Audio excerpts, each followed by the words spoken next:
రహస్య పాతాళ గణపతి క్షేత్రంలోకి వెళ్ళేటప్పుడు గజాననారి అనే స్తోత్రం చేయాలి.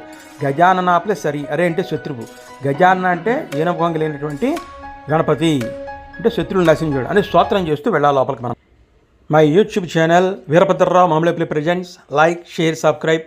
రహస్య పాతాళ గణపతి శ్రీకాళహస్తి క్షేత్రం తెలుసుకుందాం. అదిగో కనిపించేదే కాళహస్తి క్షేత్రం ముఖద్వారం, తూర్పు గోపురం, పైన పార్వతీ పరమేశ్వరులు కనబడుతున్నారు.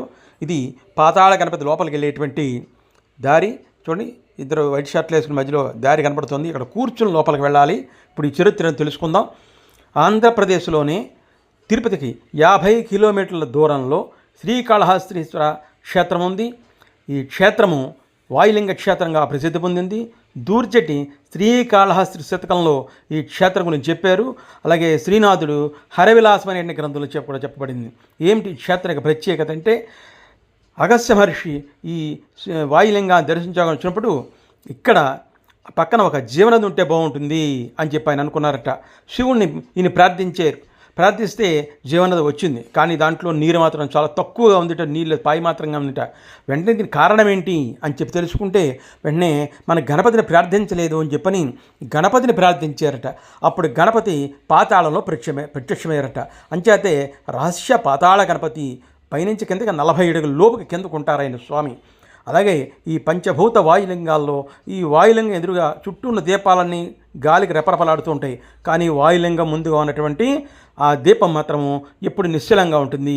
అంచితే ప్రాణలింగము ఈ వాయులింగం అని చెప్పబడుతోంది. ఇదిగో ఈయనే అగస్త్య మహర్షి. ఈ అగస్త్య మహర్షి అయితే ఇక్కడ స్వర్ణముఖి నది జీవనదిగా ఏర్పడింది. అలాగే 40 అడుగుల లోతులో గణపతి సాక్షాత్కారం ఇవ్వడం జరిగింది.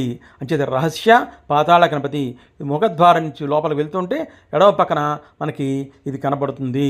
ఇది చూడడానికి చాలా బాగుంటుంది. మరి ఈ పాతాళ గణపతి చిత్రాన్ని కూడా చూద్దాం. ఇప్పుడు చూడండి ఎంత బాగా ఉంటుందో. పైనుంచి చూసినట్లయితే మనకి తర్వాత వీడియో కూడా చూద్దాం. ఇక్కడ చూడండి, పైనుంచి చూస్తే గణపతి ఇలా కనబడతారు. పైనుంచి చూస్తే గణపతి కిందకి ఈ రకంగా కనబడతారు మనకి. చూడండి, అతి చాలా కిందకు ఉన్నారు గణపతి. పైనుంచి 40 అడుగులు లోతు పైనుంచి. తర్వాత వీడియో చూద్దాం, చివరిలో వీడియో చూపిస్తాను మీకు. పైనుంచి గణపతి చూస్తే 40 అడుగుల లోపుకి గణపతి ఉంటారు. మెట్ల ద్వారా 1.5 అడుగు మాత్రమే ఆ మెట్లు ద్వారం ఉంటుంది. మన కూర్చుని లోపల రావాలి. పైనుంచి చూస్తే గణపతి ఇలా కనబడతారు మనకి. ఈ రకంగా గణపతి కనబడతారు మనకి. ఇంకో స్వామివారిని ఇక్కడ అలంకరించారు. గణపతి స్వామిని ఇక్కడ అలంకరించారన్నమాట. ఇప్పుడు మనం దీని తర్వాత వీడియోని చూద్దాం. అక్కడ వీడియోలో ఏ రకంగా వెళ్తున్నామో చూద్దాం. 1.5 అడుగు వెడల్పు చాలా చిన్న మెట్లు ఉంటాయి. బాగా లావుగా ఉన్న వాళ్ళు దీంట్లో వెళ్ళలేరు. 40 అడుగుల లోతు ఉంటుంది. అక్కడ చూడండి, మనకి వీడియో స్టార్ట్ అయింది. అక్కడ చూడండి, ఎడమ పక్క నుంచి అలా కిందకి తెచ్చి ఇనపబద్దలు కట్టేసి నెబ్బద్దలు దానికి మేకులతో కొట్టేసి ఉంటాయి. పడిపోరు అస్సలు, అంత స్ట్రాంగ్గా ఉంటాయి. అక్కడ చూడండి, పైన దిగుతున్నాం. ఆ దిగేది నేనే. ఆ పైన దిగుతున్నాం చూడండి. పైనుంచి కిందకి అలా కిందకి దిగుతున్నాం. ఇలాగా పైన లోపల నుంచి నెమ్మదిగా దిగాలి, చాలా జాగ్రత్తగా దిగాలి. ఎడం పక్కన దిగాం. రెండో రౌండ్ ఇది దిగాక ఎడం పక్కకి, మూడోది కిందకి దిగుతాం. మరి కిందకి వచ్చాం. 1.5 అడుగు చాలా నెమ్మదిగా. మెట్లు కూడా ఎత్తు ఎక్కువ ఉంటాయి. మెట్టుకి ఎత్తు చాలా ఎత్తు ఉంటుంది.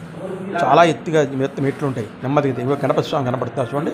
అది ఇక్కడ స్వామివారికి పూజ కూడా చేసుకోవడం జరిగింది. అడుగు గణపతి స్వామి. అదిగో చూడండి, ఆ కనిపించేది నేను కుడి పక్కన వైట్ షర్ట్లో కనిపించేది నేనే, వీరభద్రరావు మామిళ్ళపల్లి. అదిగో చూడండి, గణపతి స్వామి ఈ రకంగా ఎంతో అద్భుతంగా దర్శనం జరిగింది. లైక్ చేయండి, సబ్స్క్రైబ్ చేయండి. Thanks for watching Veerabhadrarao Mamillapalli. ఓం నమః శివాయ, ఓం సాయిరామ్. ధన్యవాదాలు.